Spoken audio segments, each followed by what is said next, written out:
Welcome to the Intentional Encourager podcast, where each episode brings you compelling conversations and stories designed to entertain, enlighten, and encourage.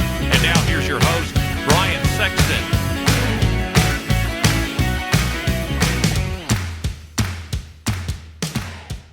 And welcome into the Intentional Encourager podcast. I'm your host, Brian Sexton. Thank you for joining us again today. And I am so grateful that I have guests that want to be on the Intentional Encourager podcast. And this guy and I have a connection because of my 15 years in the restaurant and food service industry. And he is in that business himself right now. And we were just talking before we got started recording, kind of telling stories. He helps restaurant and retail owners run and grow their businesses successfully, more efficiently, saves them time and money. We're probably going to tell some more stories here from our time together in food service. So if you watch the Food Network a lot, you're probably going to like this episode of the Intentional Encourager podcast with my guest Ryan Nicley, who joins me today. Ryan, how you doing? Ryan, thanks so much for having me. I'm doing great. Doing very, very well. Excited about this. You and I were talking before we get started recording, and I'll share this with you. I was working with a restaurant in Gallipolis, Ohio, right on the Ohio-West Virginia border in Southeast Ohio. And I was working with a guy that was a dentist in that little town. And he had owned the hotel there, really one of the only hotels in town, wanted to open up a restaurant for the traffic to go to his restaurant.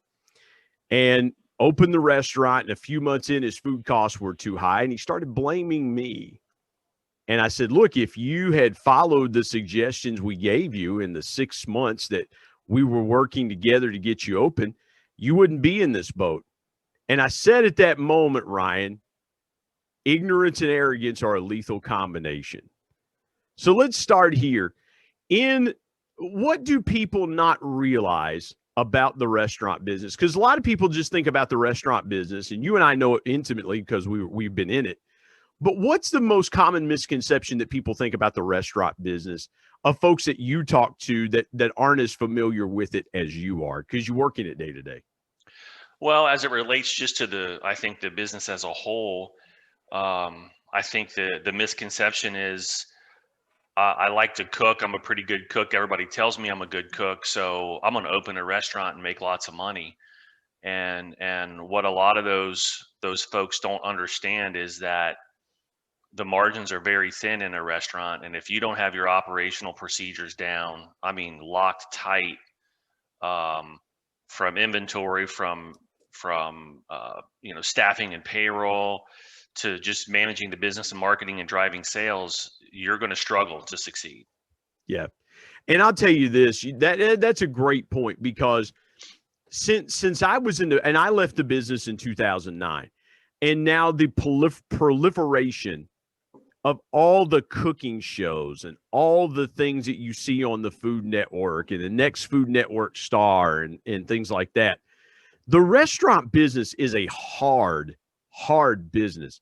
And I was recruiting kids for a culinary school in Kentucky, and they would say, well, I want to be the next Bobby Flay. And I would say, do you realize how long it took Bobby Flay to get to be a national celebrity chef, or an Emeril Lagasse at that time, or anybody that you can think of now, Guy Fieri, anybody that you can think of, man, it took them a super long time to get there. What do you think, where do you see the restaurant business going from here? Because the restaurant business has been challenged in 2020 and 2021 like it's never been challenged. I was in the business in 2008, the last time we faced something like this of a epic proportion in the restaurant business. But even then, it was kind of like this. It wasn't the free fall that we're tending to see right now. What do you kind of put your crystal ball hat on? What do you see happening inside the restaurant business the rest of this year and kind of moving forward? How will things change for that industry? Well, what I see happening, obviously, the pandemic has caused a massive shift in thinking, and everyone has moved or quickly tried to adopt some sort of carry out model, online ordering, a combination of online ordering and curbside pickup and delivery. And so I think those things are here to stay. I think the restaurateurs and restaurant operations that are open to adopting those concepts are going to, that's going to be a part of their business going forward. I think everyone's going to expect to be able to order online, have delivery, do curbside pickup and those sort of things, and not only be able to do it, but it needs to work very, very well and be very, very streamlined and be a great experience. And on the flip side of that, I think the restaurants that really focus on the experience going forward are going to be the ones that do very, very well, because I think after this pandemic starts to pass, people are going to want to get out. They're going to want to get back into the restaurants. They're going to want to dine in. And I know me personally, me and my family, we go out to eat every single weekend. It's the highlight of our week as a family, because all the technology's turned off and we have great conversations and great laughs and we make great memories. And because I'm in the restaurant space, we're always kind of critiquing and looking at what's around. But it's that memory, it's that experience. When you go to a restaurant and you get just a really good vibe and great experience, you're going to come back. If you go there and you don't, I got to interrupt you, man. I got to interrupt you a minute. I still do this. This was an old trick they taught us 25 plus years ago when I first got in the food service business. I still, when sugar, and in the pandemic, it hasn't been the case because they brought it to the table. But when the sugar caddies, the little things that hold the sugar and the Splenda and the Sweet and Low and things like that, were on the table, I would always pick up a sugar packet because you could tell who they were buying their food from that sugar packet. And man, the old habits die hard. I still look at the sugar packets when I'm eating in a restaurant, and I'm, not that I care anymore because I've been so far removed from it. I don't care who they buy from now. It's just a force of habit. But you're right. The technology, restaurants have, now you go to a lot of the chains and they have entertainment on the table. So you can actually pay on the table for your meal. You can be entertained. I went to a sports bar in Pigeon Forge about a month or so ago, a little over a month ago, when we were down there on vacation, a little getaway weekend. And they had a TV at the table in the sports bar. And I was literally glancing this way, and 2 feet away from me was the game that I wanted to watch right there at my table. So you're right. The technology has come a long way. What is the one thing that technology cannot replace in the restaurant experience? Because you mentioned the experience, and you're 100% right. The ambiance has to be there. The experience has to be there. But what's the one thing that technology will never replace as far as experience? Well, I think that's a given. I think that's the customer service factor, right? The people factor, that server, that bartender, that hostess, that owner that's engaged. That can make or break a restaurant, right? I mean, as you said, on a general level, technology, and that's kind of my space, is important and can be utilized very, very well or very poorly. But the ambiance doesn't have to be a TV on the table, doesn't have to be a tablet on the table for the kids to play with. Everybody's got phones and so forth. But it's the right music in the background. It's the right environment, the right lighting. And then that person who comes to take your order, that they can make all the difference in the world. Their energy, their service level, and how they engage with you makes all the difference, I think, in the world. Ryan, when you are talking to a restaurant, and I want to stay here for just a minute, because we're going to give people some, kind of behind the curtain stuff from the restaurant business. And I love that. I still talk to buddies of mine that are in the business, because I like to stay plugged in to what's going on. You don't spend a lot of, listen, man, I grew up in that business. You don't spend 15 years in that business and not still, have an attachment to it to some degree. And Even though I left it, like I said, in 2009, I still am attached to it. So when you are calling on a restaurant for the first time, you're going in to help them. What's the number one thing that you're looking for in that restaurant to say, I think I can help these folks? Well, that's a great question. I do very little what I would call calling on a restaurant.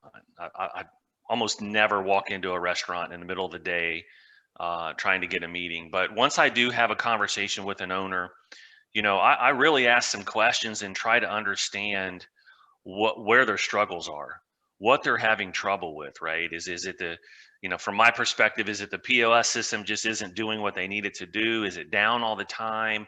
Are they not able to get help when they need it? Those are some big red flags for me.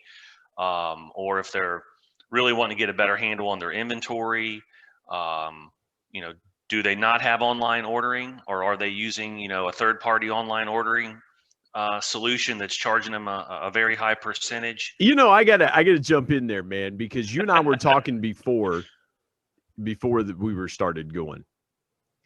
I remember the good old days when everybody was writing the checks and the owner would count the checks at night versus what was taken in and or the night shift manager. And now everything is done at the touch of a button. You can change orders and things like that. In the old days, you would literally have to tear up a ticket. If something was wrong, you tore up the ticket and you would go back and fix it and do something else. Literally now, and in some places, the servers have the tablets right there and they're actually keying in, those restaurants that are very technologically savvy.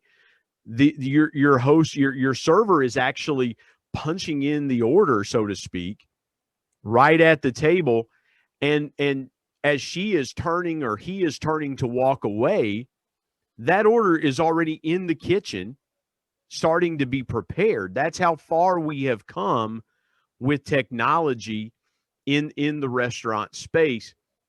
Ryan, I love what you said there about never calling on a restaurant, because again, that's something you would assume you'd say, well, yeah, that's what you do. You call on a restaurant. For you, how did that strategy come to fruition in your mind? And where was that shift that you made to say, I'm not going to call on these people. Because I say it in People Buy From People. The first thing that I say is people buy connection before they ever make a transaction. Mm-hmm. And you just hit on that perfectly. Where was that mind shift? Where did that come from in your mind? Well, honestly, I was an IT director for 24 years out of college, and sales was something new to me. And, when I first really kind of went solo with Simpletech, it was all the traditional sales models of, you got to pull 30 doors a day. You're going to get the numbers, you're going to get the appointments. And it just wasn't working. And it kind of dawned on me one day. I said, if I truly care about my customers, and I do, I wouldn't be walking into their restaurants in the middle of their day when they're trying to run a business and trying to give them some slick pitch to get them to meet with me, right? It kind of dawned on me that I know there are restaurants in my area that need my services and want my services. So how do I find those people without trying to play this numbers game? I'm not saying it doesn't work for some people. It just doesn't work for me. And as well as I do, restaurants are getting so much pressure and different salespeople coming in, probably 2 to 3 a day on any given day from various industries. Well, Ryan, it's the magic nickel concept, and it was in place when I was in the restaurant business. We were talking to customers about how to capture the magic nickel. So for those that don't understand that concept, for every dollar that restaurant makes, by the time you factor in food cost and labor and all the other expenses, utilities, taxes, everything else that they have to outlay, if they can make a nickel on every dollar, that's a successful restaurant. And so even 11, 12 years ago, we were talking then about how to your point, because the pressure was always on from salespeople, either from food companies or other companies, going, "I can save you money. I can save you money. I Always, can yeah. save you money," and it was never. And we always said this. I don't mean to belabor the point. We always said this, that there were a lot of restaurateurs that were walking past dollars to pick up nickels. And to your point, that pressure, that constant pressure of driving it down to make that nickel. Forgive me for jumping in there. It just, No. Having a conversation with you is like stepping back in time, man. I love this. Yeah, Hey, yeah, no. It's great though, and when I realized that, I was like really beating myself up about maybe I wasn't a closer or I wasn't a sales shark, right? But I'm like, wait a minute. I am who I am. I'm honest to a fault, and I really do want to do right by my customers. So I changed that whole model, and now almost all of my business comes from my connections and referrals, either from networking connections or from existing customers who I've gone above and beyond to help. And let's just face it, business owners, especially restaurant owners, know other restaurant owners, and if you take good care of them, they're going to share your name. absolutely. Absolutely. Let's step aside, take a quick break. We'll be back in just a moment. Hey everybody, Brian Sexton here. I want to tell you about our sponsor, SEO National. SEO stands for Search Engine Optimization. Now, what's that, you might say? Well, search engine optimization helps you show up higher on search engines in front of paying customers for words that you as a business owner can monetize. What a great concept. SEO National is owned by my good buddy Damon Burton, who's been a guest here on the Intentional Encourager podcast. Not only has Damon and his team worked with businesses of all sizes, from e-commerce startups to NBA teams and Shark Tank featured businesses, but more importantly, Damon and his team are about transparency, trust, and providing lifetime value. So much so that he still has his first customers after opening SEO National 14 years ago. Let me give you some intentional encouragement and call Damon and his team today at 855-736-6285 or go to www.seonational.com and get a free quote. Sure. Welcome back to the Intentional Encourager podcast, here with Ryan Nicley here on the Intentional Encourager podcast. Ryan, I want to dive in to your story. You've got an incredible story. You mentioned it just a minute ago, spending 24 years in the IT industry. So again, you know how the Intentional Encourager podcast works. Take us back from point A to point B, go back as far as you want to go. I'd love for you to share your story with folks. Sure. So I started working at a beauty products distributor while I was in college, second shift picking orders. A friend of mine worked there, and it was just an amazing company. This was back in '93, I think.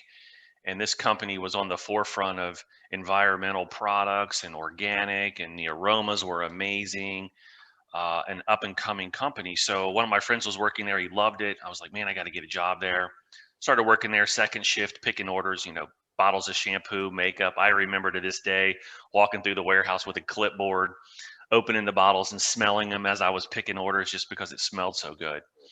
And just really excelled at that company. And before long, I moved up and started running the distribution center.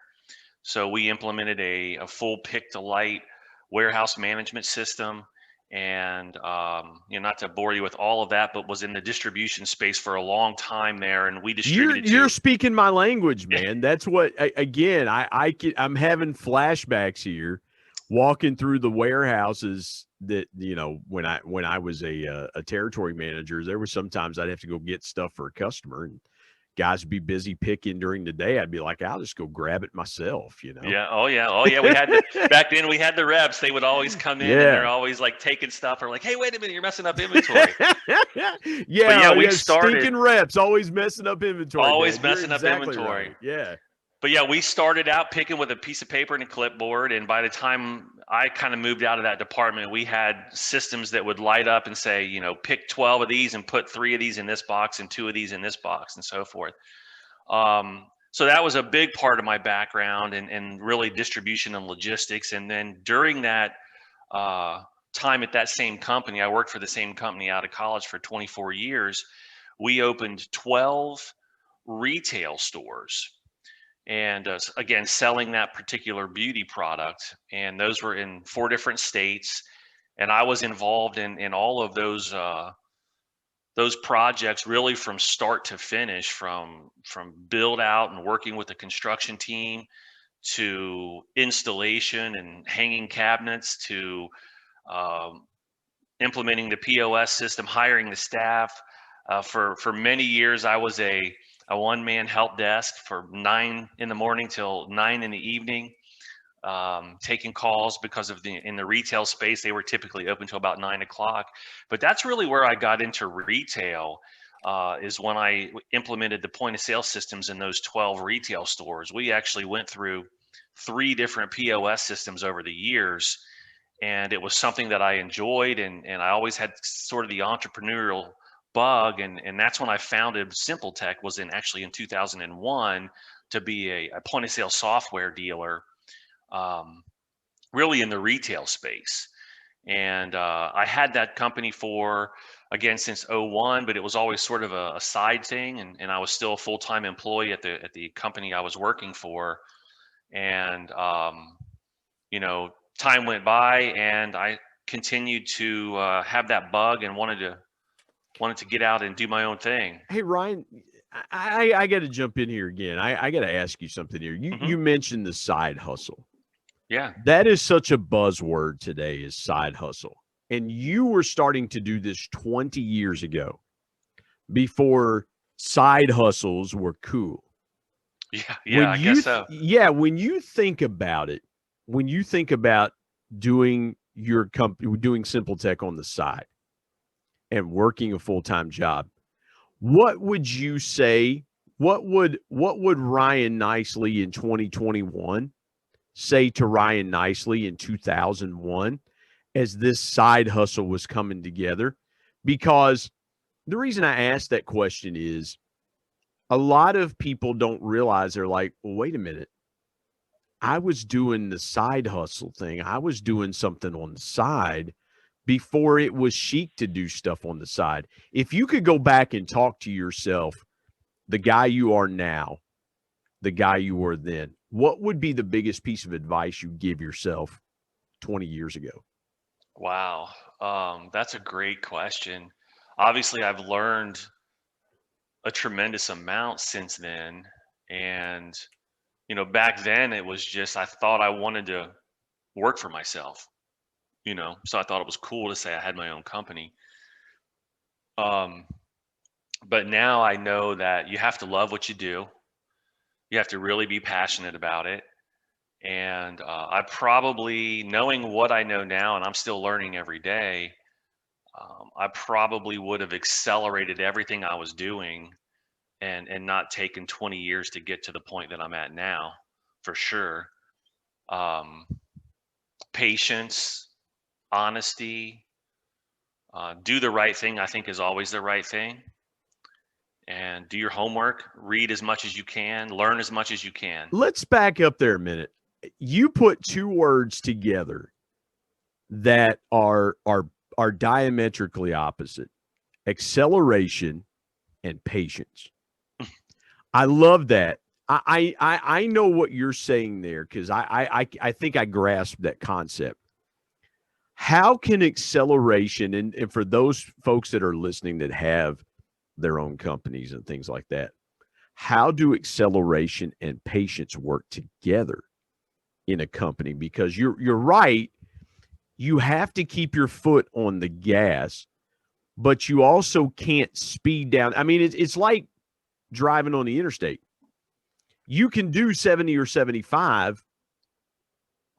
You have to have the patience, though, to stay in that zone and not worry about other people passing you up. Just staying in your lane and being patient. How do you put acceleration and patience together? Because you use them in the same sentence. How do you put them together? I think you kind of described it actually pretty well there, but to me, maybe focused acceleration is a little bit better of a description. You have to keep moving forward, And what I've learned is that you need to stay focused and get hyper focused on where you want to go. Make sure you know where you want to go, what that plan is going to be, and focus your attention on that. And previously, I used to kind of go all these different directions where I can get involved in this, or I can get involved in this, or this, or this, or this, and just kind of trying to find something that would stick. But really, once I sort of really got hyper focused on restaurants, because I had a passion and used to always want to be own my own restaurant. When I really said, this is what I do, and not like this, and all of this other stuff I can do too. Yeah. This is what I want to do, and I want to do it very, very, very well. So that can help with the focus and the acceleration. The patience factor is you have to just be patient and stick to it, like you said. It's not going to happen overnight. Like you were talking about some of those Emeril Lagasse and some of these great chefs and so forth. Really, anybody that you see today that's successful, and that's all of a sudden it's like, oh, they became an overnight success. No, they didn't. Yeah. You don't hear about the 10, 15, 20 years that they grinded and grinded and grinded to get to that success point. Well, somebody in your area that well, a guy like Jeff Ruby, who's a legend, who's a legend in Cincinnati. And the first time that I ate at his restaurant on the water there in Covington. Yeah, waterfront. Unbelievable dining experience. You walk in, there's all these pictures of, and growing up a Reds fan, and still being a Reds fan and a Bengals fan, Cincinnati, for us in West Virginia, Cincinnati is the destination place because we're technically in the Reds and Bengals market, so to speak. And so I walk into Jeff Ruby's place on the waterfront, and there's all these pictures of Sparky Anderson and Johnny Bench and Pete Rose and guys that I just grew up idolizing. Tommy Lasorda, the late Hall of Fame Dodger manager, just passed away here a couple of months ago. But Ruby built that reputation in Cincinnati. And then you have the Montgomery Inn. Mm-hmm. You have legendary restaurants in Cincinnati that built their reputations just from years of consistency and doing it the right way.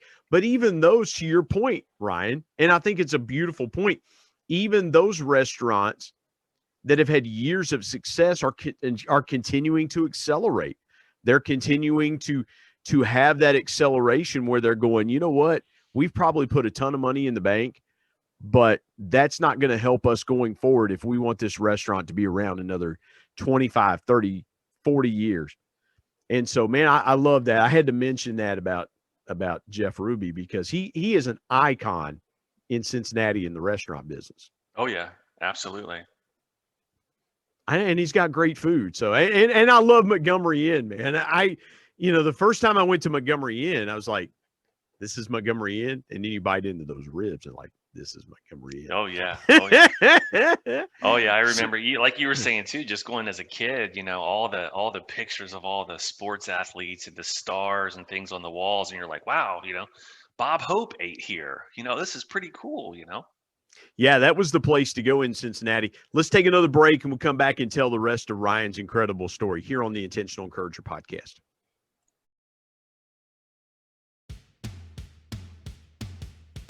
Hey, everybody, Brian Sexton. I want you to go check out my new book, People Buy From People, 10 Powerful People Lessons from the Ultimate People Person, my dad. My dad was the ultimate connector and the ultimate intentional encourager.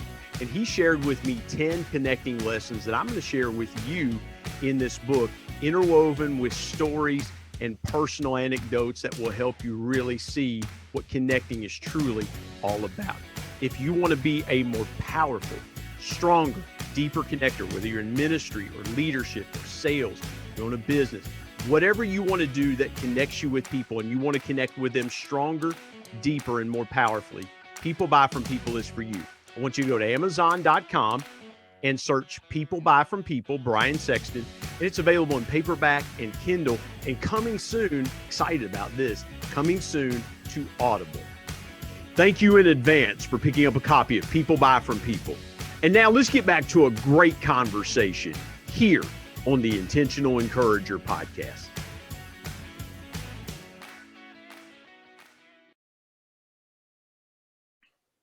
Back here on the Intentional Encourager podcast with my guest, Ryan Nicley. And Ryan, let's pick up your story from here. 2001, you're doing your company on the side. Take me through the next several years. Did you find yourself conflicted a lot of times in saying, my primary job is this, and I'm going to give it my all, but man, there's some exciting things over here in my company that I want to do? How did you maintain that balance while you were working full-time in your regular job and your side hustle? Well, yeah, I did. I mean, I was completely dedicated to the company that I was working for, so that was definitely my primary focus. And it would come and go. Again, I wasn't putting a tremendous amount of effort in it, and like I'd said before, I was kind of like going in a lot of different directions. I would do some IT work, some consulting work, some point of sale work. Um, so I was conflicted over the years, but really closer to the end, I guess there, or really the beginning, depending on how you want to look at it. I was getting older. I was starting to kind of start to have those thoughts about, well, if you're really going to go do this and go work for yourself and be an entrepreneur, right? You're kind of running out of time. It's kind of reaching that point where you need to kind of either do it or not do it. And right about that time, I was introduced. Well, what happened was one of the software products that I was selling got purchased by a payment processing company. Mm-hmm. And what happened was I was the only dealer in Ohio, so all of a sudden I had all these payment processing reps that were out selling credit card, pulling 50 doors a day, right, doing that traditional numbers game, and they were referring me for the point of sale side of it. And that's really how I got introduced really to the restaurant side of things, because I So started all working of a with sudden, restaurants. you are now you're taking in, because you are the dealer in the state of Ohio, hmm by this purchase. So, what a great scope of good fortune. But it almost seems like a double-edged sword, because it seems like the leads were just coming in fast and furious. Did you ever find yourself in a moment where you were like, I am seriously overwhelmed right now? Because I would have to think, if that was coming my way, I would be like, oh, wow. Well, Okay, how do we handle this? yeah, well, they weren't coming in that fast and furious. They were just coming in at a much better clip than they had been, right? Okay. Because now all of a sudden I had boots on the ground that were out there referring me, and I never had that before. Before Yeah, it was you were just a it was one-man just it was band, me, right? yeah. Yeah. So it was that kind of opened my eyes a little bit to, oh, I can see some possibilities here, right? And through those interactions, I was introduced to a girl here locally who came from the restaurant space, and we kind of connected and got together and started doing some collaborative work for a few years, and that's really how I got hyper focused on restaurants, and worked with a couple different restaurant products.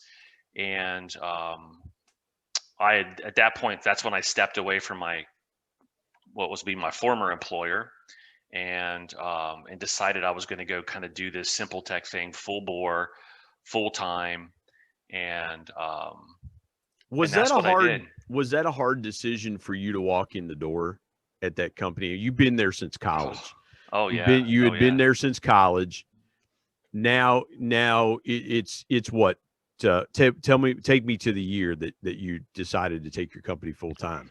Yeah, it was something that I'd been talking about for a while, talking to my wife about for a while, and it was extremely scary, um, and a very difficult conversation to walk in, like you said, and have. And I toiled with it for probably several weeks, trying to talk myself out of it, trying to talk myself into it, and really rationalizing it. But what it came down to was I didn't want to have regret. I didn't want to look back when I was 80, 90 years old and think, well, what if I would have done this?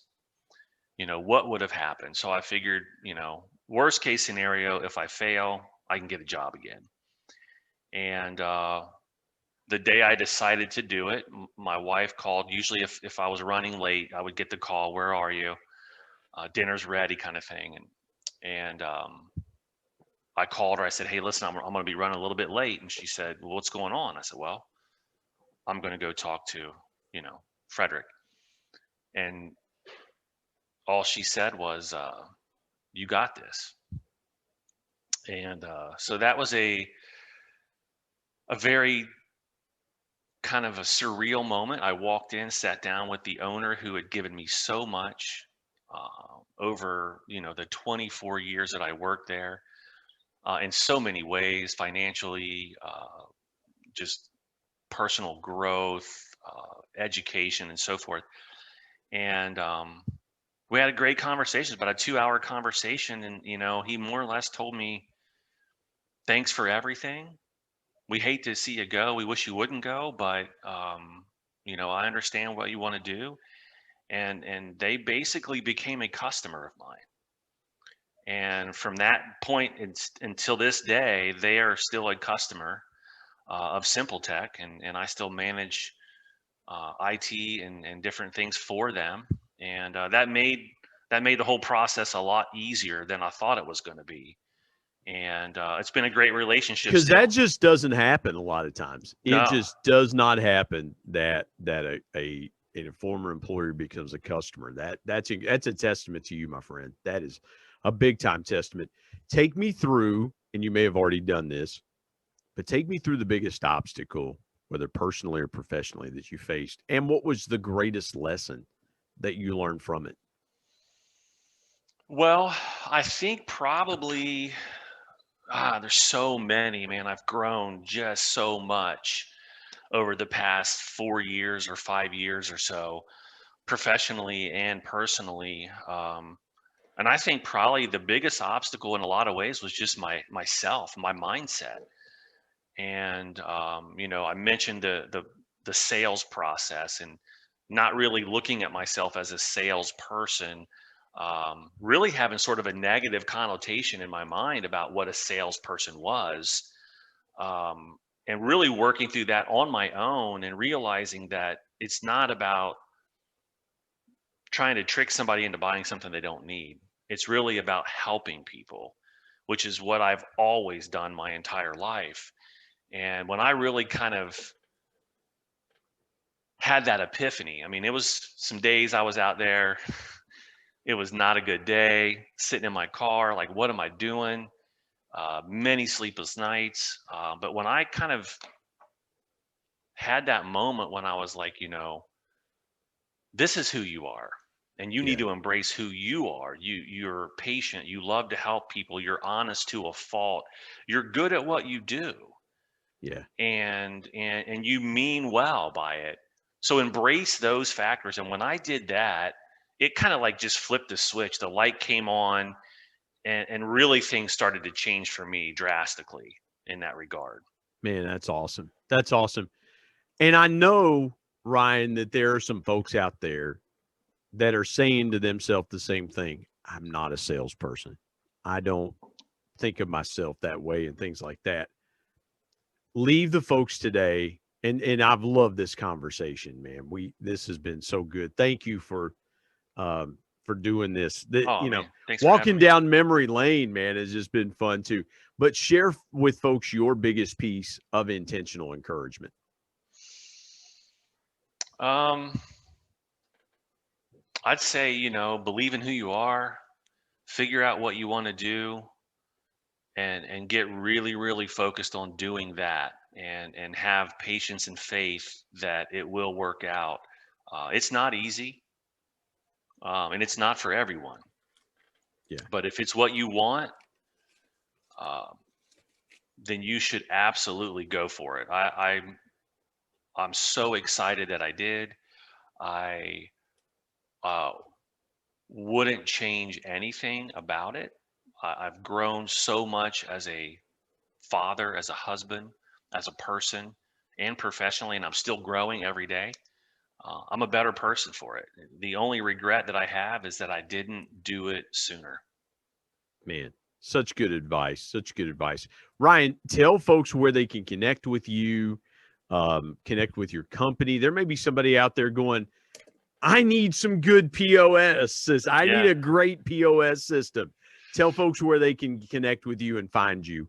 Yeah, absolutely. I'm located right here in Cincinnati, Ohio, right on the border of Kentucky and Cincinnati, Kentucky, Ohio, and Indiana. You can reach me online at simpletechllc.com is my website. On LinkedIn, my email is Ryan, R-Y-A-N, at simpletechllc.com. We represent 2, actually soon to be 3 restaurant point of sale products. And we also have a retail POS product that works for the retailers and e-commerce platforms. That's awesome. I am forgive me. I was taking some notes there while you were chatting. So go to LinkedIn, find him, Ryan Nicley, and outstanding hair, by the way. I am having some hair envy at the moment because I'm kind of stuck with this, so outstanding hair. His LinkedIn picture is definitely worth the going to and finding him. Ryan Nicley, what a joy it's been to have you today. Thank you for joining us on the Intentional Encourager podcast. Hey, Brian, thanks so much for having me. I really appreciate it.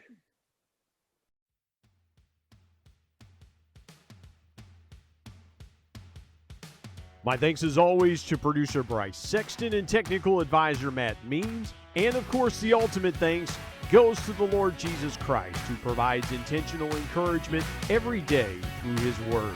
If you enjoyed this episode, you'll enjoy all the other episodes of the Intentional Encourager podcast, releasing each Tuesday and Friday. You can get those by subscribing wherever you get podcasts. Until next time, remember, anyone at any time, any place can be an intentional encourager.